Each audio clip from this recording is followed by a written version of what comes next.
And you just got to keep working through them and really be, really disciplined and rigorous and brutal. If somebody doesn't perform, they got to go. If somebody's good, you got to do your utmost to keep them around.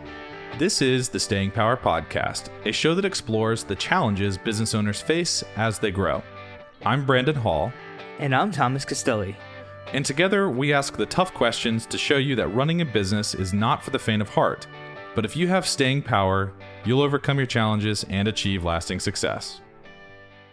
Hi, everyone. Thanks for tuning in to this episode of the Staying Power Podcast. Brandon and I are joined by Scott Choppin, founder of Urban Pacific, a company that develops multifamily workforce housing. In today's episode, we discuss how Urban Pacific was formed and the challenges Scott faced as he built the company, including hiring right and knowing when it's time to fire somebody, a decision that's not always easy, building systems, best practices, and being production-oriented, surviving tough times like the 2008 financial crisis and the COVID-19 era, and much more. Scott, thank you so much for taking the time to come on the show today. Could you give our listeners a little information on your background? Yeah, great to be here. Thanks for the invite back. Second time with you guys, different format, different domain. So appreciate it. So a little bit about us. So I'm Scott Choppin, founder and CEO of the Urban Pacific Group of Companies. We're a real estate development company based in Southern California, operational predominantly in California, a developer and financier of workforce housing, rental projects, folks presently in Southern California, but making moves to expand into new markets. Absolutely. So just to give the audience a little bit of a background of how did you end up starting the company itself? So I was fortunate to have a family background in real estate development. It's not your typical career choice, like, a little bit of an obscure field of endeavor for careers. So I had this background in it. Like I got to see my Uncle Mike and my dad Kerry were both in the business. And so I was around it for a period of time. That meant that was what I didn't want to do, right? Like, I wanted to do whatever, your parents don't want to do, that kind of thing. And so for a period of time after high school, I worked in the construction trades and really sort of got a taste of what it was like to go out and do physical labor and nothing wrong with it. Totally, viable career choice, but just wasn't going to be for me. I wanted to use my brain. And so a couple of things happened to me that really sort of helped me turn the corner in picking real estate development as a career choice. One is I could see there wasn't going to be a long-term career in construction. Your body wears out. You're only ever going to make so much money and very viable career. But, for me, I had bigger, objectives for my life and for, what I want to produce financially. And then the other thing was from that experience and exposure in the field, I got to see what projects, how they were put together, taught me about that, but I also got to see the developers of those projects in action, right? Like, and it sort of, taught me, I want to be doing what that guy's doing, not what I'm doing, working in the field. And then the other one that really helped me was I read this old classic real estate investment book, How to Make $1 Million Investing in Real Estate on the Weekends, right? Purely about making deals in the real estate space. We call it value add today. They didn't call it that back then. But that book really opened my eyes to what it was to be a deal maker, right? Like an entrepreneur in real estate. I had seen what my dad and my uncle had done, but I didn't really understand or really have exposure to the financial deal making and particularly, the capability to really run your own operation and be financially successful and what could be produced in terms of financial success. So all those things sort of coalesced for me. Finally, about, 18, 19 years old, I go, light bulb goes on. I want to do that. When you first started out, did you start the business by yourself? Did you have partners? How did that formulate for you? So when the light bulb came on for me was, at 18 or 19, but I knew that I needed to go get an education. And that meant a couple things for me. One is, for me, it was clear I needed to go to college. Like I needed to go get a college degree in order to then get the first professional job in the real estate development business. So I really designed my entire college career, my college major, the classes I took, the networks that I built as I was getting ready to graduate college, really designing from the beginning to the end, at least until I got that first professional job, to basically get into the professional development industry and learn, really work with good people, work for reputable, great identity companies, work for people who did what I knew I wanted to do, which was be a real estate developer. Now you go, oh, isn't there just, one way to be a real estate developer? Maybe as I say, that sounds ridiculous, but there's home builders and the way they do it. There's multifamily developers, there's commercial developers, there's industrial, residential. And so I basically, from 18 years old onwards, really picked everything I could in every way that I could to advance my knowledge into that particular domain, ultimately culminating in me getting a job out of college with a company called, at the time, Kaufman and Broad. Everybody knows it today as KB Home, one of the big national home building companies. But particularly, I worked for a division of theirs, of KB's, that built and syndicated and developed multifamily, really apartment projects. So not a retail offer. Nobody even knew that division existed. But I went to work specifically for a guy named Mike Costa, and who I'd met through connections through my dad, and knew what he was doing, knew how he had built companies and built his career as a multifamily developer. And anyways, went to work for Mike, and basically that was the launch of my career. And it was really a key choice for me because basically the way Mike operated this division was, as a project manager, you worked on everything related to a deal, from, cradle to grave, people might call it. And so I was exposed to every part of the deal, versus some companies will say, hey, you're only going to do construction, or you're only going to do entitlements or forward planning, or you're only do land acquisition. Mike was like, no, do everything. Find deals, put them together, get them financed, work with the construction teams to build them out. And then ultimately they held them. In fact, Mike, I still do business with him today, and his portfolio is something like 20,000 units. Some thousands of those units were projects that I worked on while I worked for him. So hopefully that answers the question. Yeah. So you eventually decide to strike out on your own. You start Urban Pacific. How big is Urban Pacific today? And maybe in terms of employees, units under management, or So, projects? it's an interesting question. And Brandon, you find us at a transitionary period. So, when we talked before, we've been now 20 years in operation as of March of this year. Like many developers, we've grown, we've shrunk. When a recession comes, you regrow. Part of why I say it that way is because really it has me operate really in a model where I try to work with the smallest team possible, right? And we're working on several projects. I think probably, pipeline of projects is probably close to 500 units in various stages, some that are just completing that will go into stabilized operations here shortly, all the way up to the other end of the, where we're just acquiring them, getting them under contract, starting the entitlement process. One of the things that we are doing is, when we talked last time, our development pipeline was smaller on purpose. Like we had purposely built a demonstration phase, a series of projects to really keep them mid-sized, nimble, easier to execute, close to home, right? Like super close to, where our offices are in Long Beach. And we've now grown out of that demonstration phase and are now moving into our production phase, which means basically more projects, more volume of projects, plus the projects are getting bigger. And we did that on purpose because, the UTH model, our urban townhouse workforce housing model, 5-bedroom, 4-bath townhouse, just so everybody has background, as a rental housing model, really doesn't exist at scale. Particularly, there's a few people doing it here and there, on a smaller scale. So, my team is probably, all told, if you include, all the external team members, we work with the same vendors over and over again. So think architects, civil engineers, probably 20 to 25 different companies. Internally, we have 5 employees.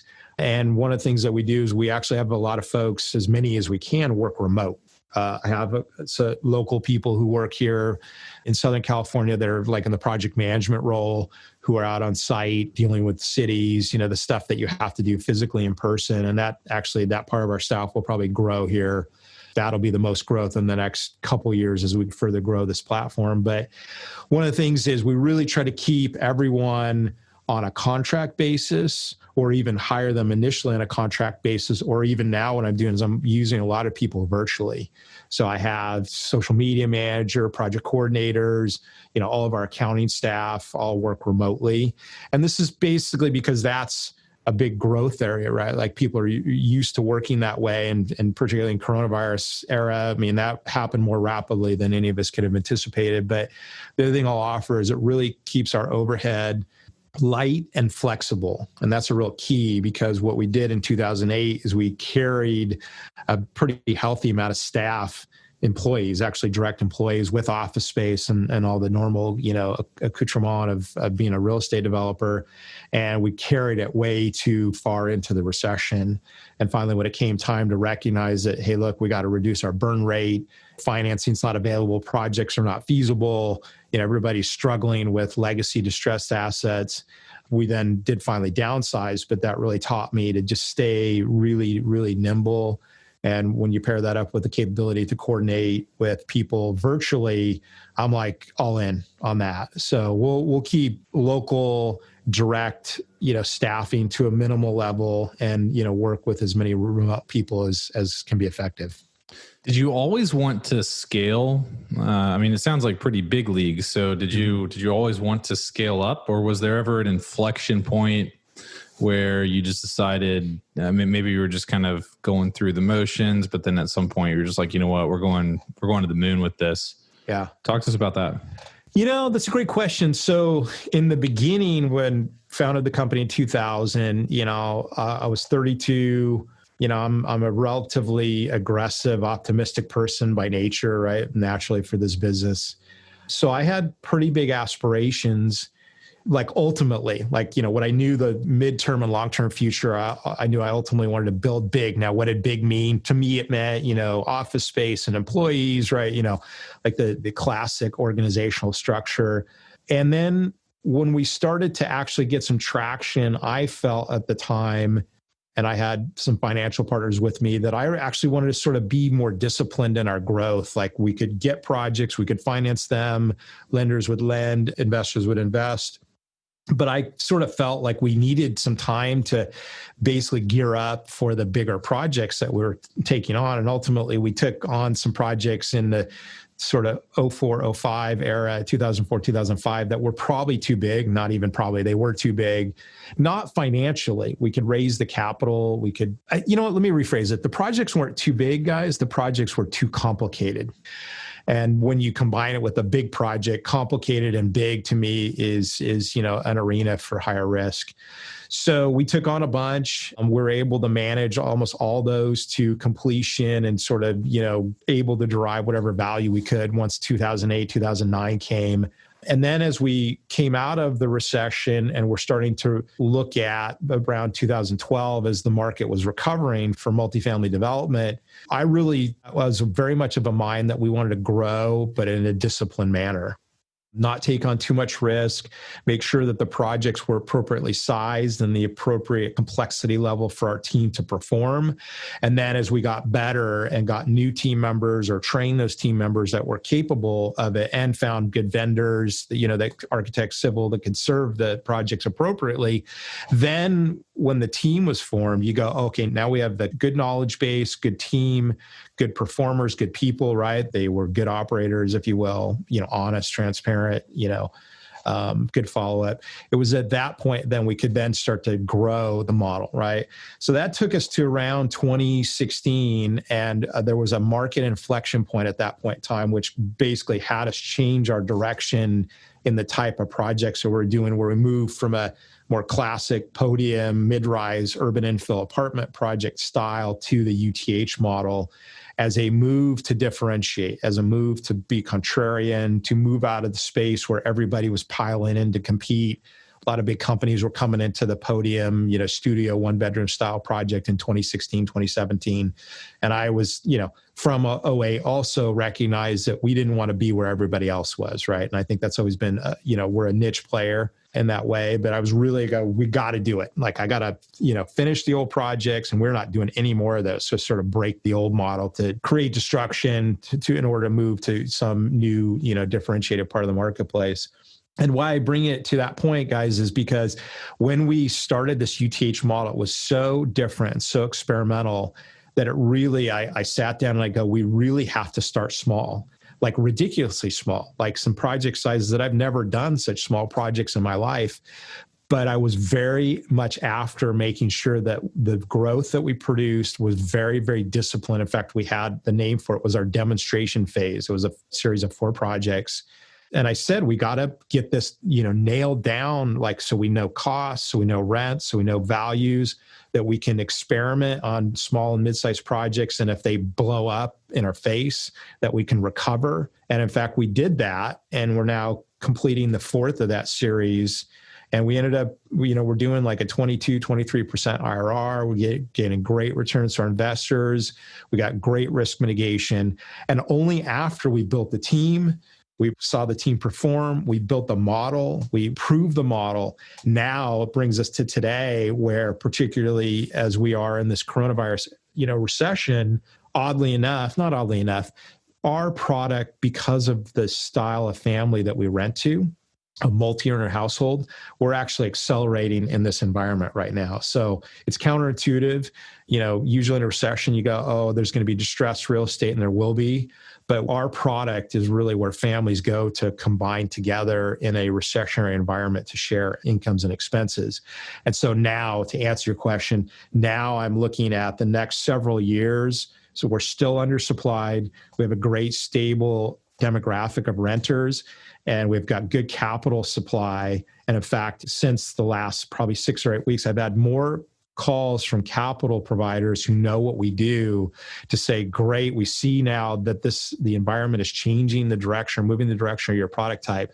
Now we want to do more, or we want to be invested in your project. So now we'll scale. And in fact, we'll maximize in SoCal. I want to move to San Diego, and then I want to move to the Bay Area. I may not go in that exact order, but I think the idea is to be doing somewhere around, 1,000 to 1,500 units annually in the California marketplace. We're going to hold everything long-term. We're not going to sell any projects anymore. And that we were really building a portfolio for the future in a product type that's defensive in a recession, even accelerates in a recession. Awesome. So, to scale, right? To scale on that, especially in the development industry, one of the major challenges could be, budgets and deadlines, right? In order to get projects completed. And right. I could just say from my personal experience, like briefly, we had a construction manager or a contractor rather run away with 50 grand on one of the properties we were renovating. What types of controls or what types of systems and processes do you have in place to ensure that the contractors you're working with or the people who are actually doing the work on the properties are being accountable to the budgets that are in place and the deadlines that are in place? Yeah.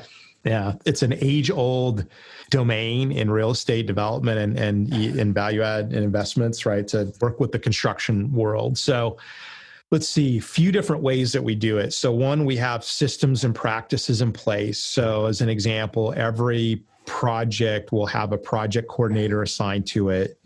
That person's responsibility is to interface between the subcontractor marketplace and the subs, paperwork and management and the bank lending, the draw process, right? So it's that person's responsibility to draft the contracts, so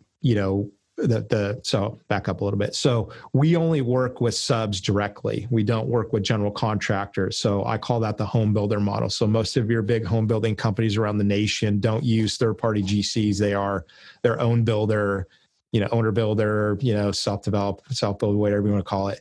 I call it the home builder model.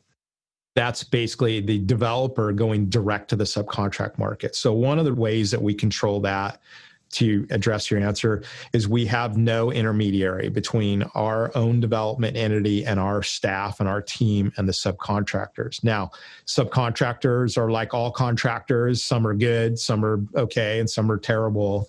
So one, we go direct, right? So that weeds out the middleman. We have no intermediary. And the way I say it is the general contractor is inherently in a conflicted position relative to the subcontract markets and the developer. They sit in between that, right? And so you're, as a developer, giving money to the GC, and then they're supposed to either pay their employees or pay the subcontractors. But the interesting thing is they get big chunks of money, and I've always felt it a real disadvantage to hand somebody a huge chunk of money and then rely on them, good or bad, to take care of the subs and take care of their people appropriately. And I don't know if the person who ran off the 50,000 was a sub or a GC, but when you have this person who sits in the middle of that financial mechanism, there's just an inherent conflict of you're flowing money back and really through them to the subcontract market. So I just go, I want to go direct. If I cut a check, I want to go in straight to the framer, and I'm going to, my field management team and in our own internal reviews, like we have cameras, webcams on every site. Like I want to see progress. I want to know that when we pay that person that we're continuing to see production, that we're seeing invoices, that we're seeing material costs and performance, right? So there's that. And we have this project coordinator who does all the contracts, all the bid receipts. They get the bids, they put in a contract, they then fund requests to the bank. They then check the money goes to the sub. We'll meet weekly or every time we do a draw, that's usually monthly or sometimes twice monthly. We'll look at the contracts, we'll look at the billing, what their invoicing is, make sure that all matches up. We'll get field reports. Does, the framer says they're 50% billed, are we really 50% complete? So you're checking that. We're doing the normal accounting stuff. The accounting just tracks the performance of the system, right? So that's a lagging indicator of performance. And then I think there's just sort of more soft skill stuff to answer your question. Really, it's finding good subcontractors, or if you use generals, good generals, and really building trusted relationships with them through either referrals, right? Your people that you trust them because they've performed, that you're an observer of their work for other people. And this could be applicable again to subs or GCs. And then you really have to be brutal. You have to get rid of the people that don't perform. You have to do all you can to attract and keep loyal the people that are good performers. And it really comes down to the principles of the subcontracting company. Are they good people? And I don't mean good in a fuzzy sense. Are they honest? Do they produce? Do they hold their commitments? When they say they're going to be done on Tuesday, are they really done on Tuesday? And the way I do it is that when it's somebody new to me, of course, I'll do all the normal background checks and, referrals and reference checks and all that kind of stuff. But then I have this practice where I look at their very, very early actions with me. Are they on time for my first phone call or first meeting? Do they fulfill their obligations that they're going to get me a bid by this date? Do they do it, right? And when you start to track these early signals, those are the same things they do when they're actually performing the work, man. If their bids are late, their invoices are going to be late. If their invoices are late, then they're not getting paid timely, and then they slow down and they go to other job where, somehow their invoicing got in on time, or, somebody pays them cash and doesn't need invoicing. And so I weed people out very quickly. If a sub, in some markets, the subs are like, dude, I'm busy. I can't call you back for 8 months, right? So obviously you have to keep moving on when you get that kind of feedback. But once you get somebody who's engaged, then you start to really pay very, very close attention to their early signals, because I have found almost as a rule, if they're bad in the beginning, they're going to be bad for the rest of the time. And you got to get rid of them. It's pretty brutal. Sometimes you're short of, good subs. We've had real challenges finding a good fire alarm sub, right? Or fire alarm subs. And you just got to keep working through them and really be really disciplined and rigorous and brutal. If somebody doesn't perform, they got to go. If somebody's good, you got to do your utmost to keep them around. So I like that you have this kind of initial screening. And I guess my question would be, how do you fine tune that? Because I think I think it's a tough thing to do. And maybe this is just my own problem, but I like to trust people. Maybe I'm a little too optimistic, and I guess trust them in the beginning, like you're a trusting person naturally. Yeah, kind of give them a benefit of the doubt, but it bites me every time. I say that, Brandon, because I'm exactly the same way. And okay. What I've done, so we've talked a little bit about the AGI network, and this is one of those things that I've learned how to do is make good grounded assessments is the language they use, meaning like an assessment is a judgment or an interpretation. But when you talk about people, it'd be a judgment or characterization about their self, how their company is. The way I go with it, the way I override my natural tendency to trust people. And by the way, I still do it, right? This is not a perfect system, but here's where I go with it. If I don't make grounded assessments about people, and even though they may be just naturally incompetent, meaning they don't mean to damage, but by their own nature of how they do things, they damage. And even if they're innocent about it, the way I always think of it, I go, they're thwarting my intentions. They're keeping me from fulfilling my financial ambitions, and that hurts my family. And when I put it that way, I then am puts me in a place, Brandon, where I don't suffer anymore about calling people out on the mat or being rigorous with them in the beginning, because I know if I make good choices in the early stages or anywhere along the, the experience with them, even sometimes you get halfway through and you go, oh God, this person's got to go. When I'm married for, let's see, 1993. So long time, 27 years with my wife, 3 kids. I really sit down and think about it. And I go, look, if I don't make good choices here, if I make bad assessments, if I don't ground my assessment, grounding being you prove it up with actual facts about the person and their performance, right? Then I'm going to damage the deal, which damages profitability, which lessens my capability to take care of my family. And when I orient that way, I go, holy cow, man, I don't have any choice. I got to do this, right? And again, it's not perfection, right? We're still human beings, and we still, some people come in really good in the beginning and they like go sour over time. But after you do it that way for a while, I think you'll find it just becomes habitual. Like you just telegraph early, hey, Mr. Framer, this is how we work, right? I can get you paid twice a month, right? If you're really good at your paperwork, I will get you paid twice a month. That's the deal I cut with our banks and some of the funds control companies that we work with. I go, I want to draw twice a month. That's twice the work for our team. But I can get them paid more regularly, which subs live and die on cash flow, right? So I know this and I work to help them that way. But I go, if you don't get your paperwork in, no invoice, no payment. You're going to come and cry to me on 2 weeks later, I ran out of money. And I go, I'm just not going to, we don't operate that way. I love you. You're a good person. You seem like a good, competent sub, but this is how we are. And if you keep doing that, if you keep missing invoices and drive costs up for our team, and you miss your dates and you can't man the job appropriately and you're slow, look, I get it. It happens. It's tough being a sub. I know about this. I just go, look, this is how we operate. And we need people. I will speak to them. We need people around us who are good at this. And, if you're not good at this, take yourself out now, right? Do myself a favor, take yourself out now, or I will do it for you.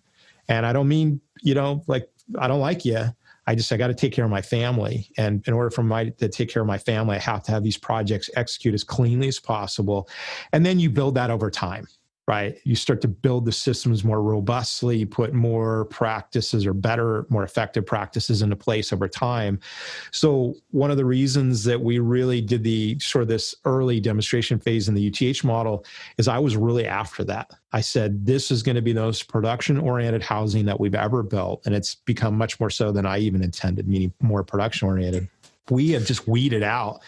We use the same architects, same civil engineers, many almost exclusively all the same contractors over and over and over again, same unit plans, same specs.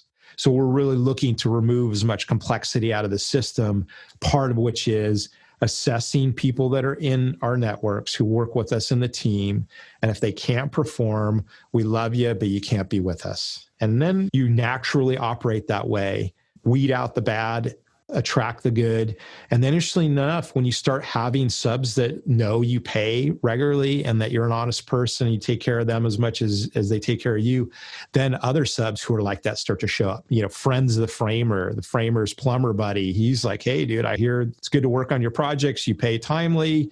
We're good performers. We got good crews. And then we go, great. Right? Trusted referral, understands our philosophy about these things. And then we continue to sort of just stack up these good performers. But, we'll continuously weed. I don't think it will ever stop. I like the gut check that you use in terms of, is this going to negatively impact my wife and children? And I think that just takes it to another level, because I think for the longest time, what I used to do is I used to say, well, I can muscle through it, right? I'll be fine.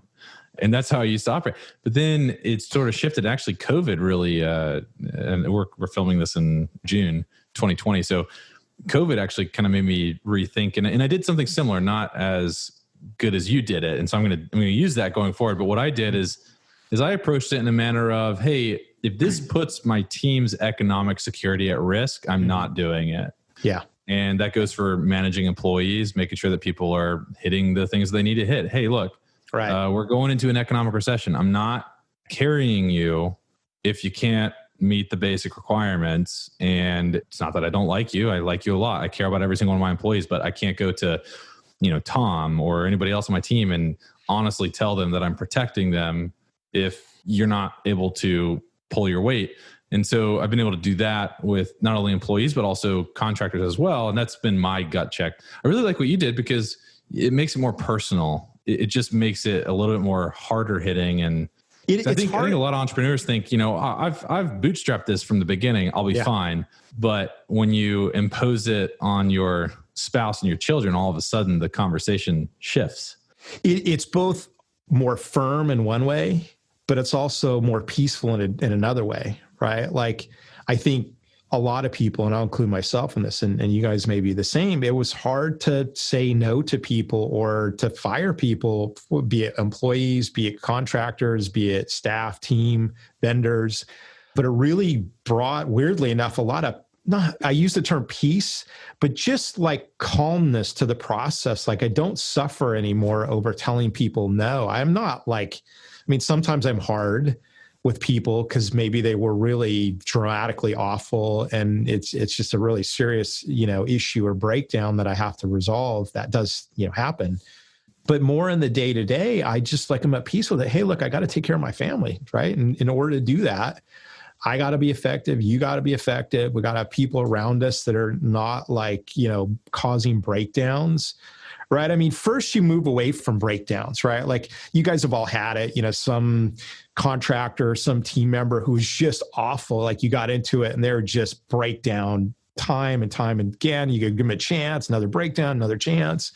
And so first you got to move away from that. And that's usually the most extreme and obvious people. And usually by the time you're getting around to firing them, you're ready to be done, right? So you got motivation and you really got to solve the problem quickly.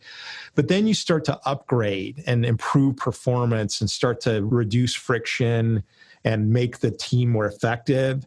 And then it starts to become a more subtle conversation where it's a little harder to tell somebody, look, you just didn't meet your performance objectives. Yes, you did reasonably well. And in your mind, you did great, but we're looking to perform at this level, right? This level. And you're down here, and I think you're a good person, but I need to have these projects perform. I got to have the business thrive. We got to sustain in a recession if that's the conversation. And in order to take care of my family, and I literally say this, guys, we can't continue. And so it allows you to have a stand being a place, not literally a place, but like a philosophy from which you operate, of how you draw the line with how people are going to be with you, how your business operates, how, team members work with you, that you just go, hey, look, I got to take care of this. And if you go past that line, I can't be with you or you can't be with us. And if you help me, I'm going to do everything I can to help you in return. And so it purifies the decision-making, I guess, to just echo what you're saying, Brandon. It's but in a calm way, there's just no choice but that choice in order to most effectively take care of your family. Because at the end of the day, and you guys will agree with this, we only have, so much time, and breakdowns and thwarting intentions and not meeting objectives all keep you from achieving the ambitions and the objectives that you need to meet ultimately before you run out of time, right? And this is another thing in Aji, really an orientation around limits on time, right? My Uncle Mike, real estate developer, he passed away in 1998, had pancreatic cancer. It was just awful, really at the peak of his career. He was 60 years old. And I remember visiting him in the hospital, and I was probably early 20s. I think I just started my career, working for KB. And he looked at me and he goes, Scott, you're much more wealthy than I am. And I didn't know what he meant. I go, I don't understand this. How do you mean? He goes, you have time. And he was at peace with where he was. He goes, I have very limited time. And, he wasn't suffering over it, I'm going to die tomorrow. It was none of that. He just was very pointedly making a point to me, which, by the way, didn't resonate well enough for me. I was still too young to really, truly understand it. It took me years and years to finally get truly correctly oriented to that. But it's really true, right? I'm going to be 53 this year. And, I think I have, many, many more years. And, I'm the most effective I've ever been in my career and as an owner and CEO of Urban Pacific. But I'm very conscious of it. And, anybody who starts to orient around time, really just you start to be at peace to be able to move effectively in whatever you're doing. And anybody who keeps you from that just can't be around you anymore. Super deep philosophically, hey? I could not agree more. Kind of, so as you went on your journey building Urban Pacific, was there any specific challenge that you faced that was so difficult and so treacherous that you almost decided, at this, I'm just going to quit and go back to, go get a job or something along those lines? Yeah, I mean, several. I think being an entrepreneur, and you guys are yourselves, so you understand it. This is really where I really think very specifically about, somebody's passion for the business. I'm very pragmatic, so I don't live and die on my passion for the business, but it really loving what you do and being good at what you do are the things that can sustain you through the tough times, because any career, any business is going to have some point in time where it just becomes incredibly tough, right? In this era we're in right now, I have friends who are in the restaurant business, and it's just terrible. Businesses that have been, survived for 30 or 40 years, finally, this is the thing that took them out of operations. So several, but I would think the most distinct one for me would just be going through the 2008 recession. As people who have studied that or experienced it, it was a housing centric recession. It happened to be a for sale housing centric recession because of the mortgage product that, we all are now much more educated on, CDOs and all that kind of mortgage product. And at the time, we happened to be doing really almost entirely for sale condo infill projects in around Los Angeles and markets throughout the West. And, we were able to get them done, completed. It was tough, and it brought home a few different lessons, but a couple that I'll share. One is that it really gave me a sense of time related to real estate projects, which in the real estate development business, there is nothing fast. We can work on small projects that will take, 2 or 3 years till they're stabilized and up and running. Bigger projects could be, 2 to 3 years to 10 years, right? And so to get very, very conscious and conscientious about timelines and trying to adjust how you operate relative to the economic cycle. So consciousness about time and schedule, right? If you talk to my team, I'm like a crazy man about forward progress, about being productive and executing well. This is one of the reasons why we've built these very robust systems that we have and will continue to refine and build, is because I basically said at the end of the day, you have to be pushing hard. That's what an entrepreneur does in part. Nobody's going to be more attuned and committed to an end result as an entrepreneur in a project or a business, right? Literally can live and die on it.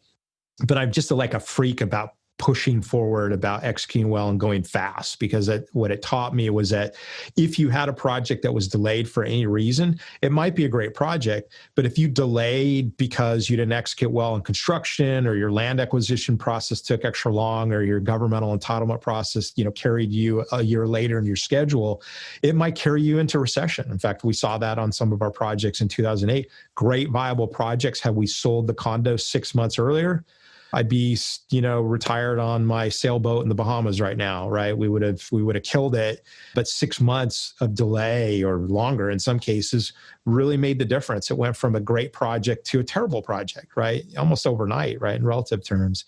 So conscientiousness about time, just a rigorous assessment of good, people in your networks. That's where that comes from, because the delays that we experienced, were ultimately our fault, right? As a developer, guys. The buck stops with me. If I picked a bad general contractor, like that guy doesn't own the risk ultimately, no matter how much I might try to shift the risk to them to execute on the construction.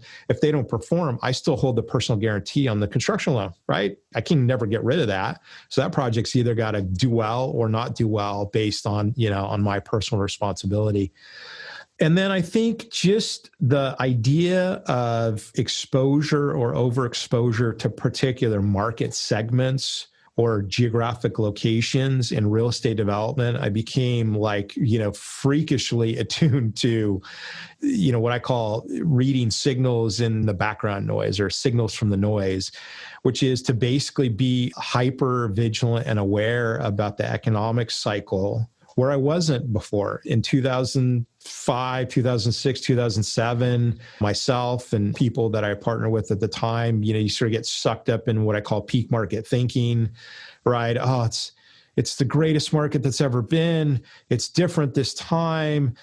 Housing prices haven't gone down for 30 years, right? Like in the media, newspaper reporters, right? People have no business. People that I had no business counting on as trusted sources of information in the marketplace, right? These are people who want to sell newspapers and write articles, right? And they may be brilliant writers and good economic thinkers, but they're not, like, they have no bets in the marketplace, or as one of my old bosses said, no dog in that hunt, right? And so I really became very vigilant, hyper aware about tracking very closely the economic cycle, which sounds obvious. You go, oh, of course you should be doing that. But, like sometimes people don't, right? If they're not, aware, and particularly people have never gone through a recession, they may not be attuned to that. But particularly being very, again, this term grounded assessments, making good grounded assessments about the economic sources that you do track, that they have no agenda that's different than just getting good economic data out in the marketplace, that they're not trying to sell a book, that they're not trying to sell gold, that they're not Paul Krugman, who's the, perma bear, right? The sky is ever falling. And, no matter what part of the cycle it is, the end of times are coming, or they are selling newspapers, or they're selling magazines, or they're selling websites, Bloomberg. So I really have a very highly vetted source of economic tracking information that, from my research and my tracking over time and watching them actually assess markets correctly or generally correctly, that I start to then trust that these are people that I can listen to. And that goes for colleagues in the business, right?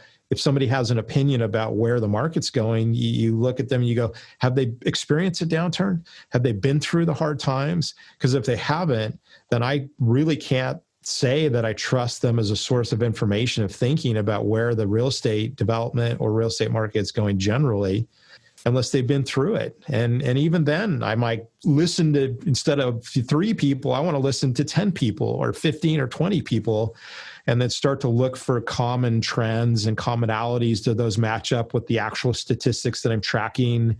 And then, just try to bring the signal of where is the market trend going out of the massive amount of background noise, because there'll always be lots and lots of voices in the background. It's good, it's bad, it's middle, it's rising, it's falling, it's, it's always been great and always will be great. It'll never go down. It's different this time. These are all narratives, like stories that people are in about how the economy is going to trend. And you really got to pick it apart and go, is this a grounded narrative? Is this a grounded assessment? Because if it's not, I got to shut it off. 100%. It's funny because I think a lot of people had, including myself, were under the impression that this market was going to go on forever. I mean, I remember just weeks before COVID hit, I was like, that's it. I'm done waiting. I'm done sitting on the sidelines. This market's obviously just going to keep going. Like, there's no end to this bull market. So I was like all gung ho. And then all of a sudden, like literally 2 weeks later, we have COVID. And I'm like, oh God, like I should have saw that one coming. I mean, that's a natural process, Tom, right? I mean, it's like, Wait, how are you going to see COVID coming? Sorry. Well, I mean, what I mean is fundamentally market cycles will always go up and go down and go up and go down, right? We know this. The difference is what's the timing and what's the trigger of it. You're right. Like nobody could have anticipated coronavirus. We couldn't. Although certain people that I listen to, like these economic sources, were saying that, in relative terms, that the market generally was good. Particularly, I listen to people, of course, in the housing market. And at the time, in January of 2020, in the multifamily market, we were not particularly overbuilt. We were relatively undersupplied, and not all markets, but, at least the markets that were operative in, and particularly major urban metro markets, that there was a wide gap between incomes and prices in the marketplace. So in other words, we had an affordability problem, right? And people, if they could afford housing, better housing, that they would choose that.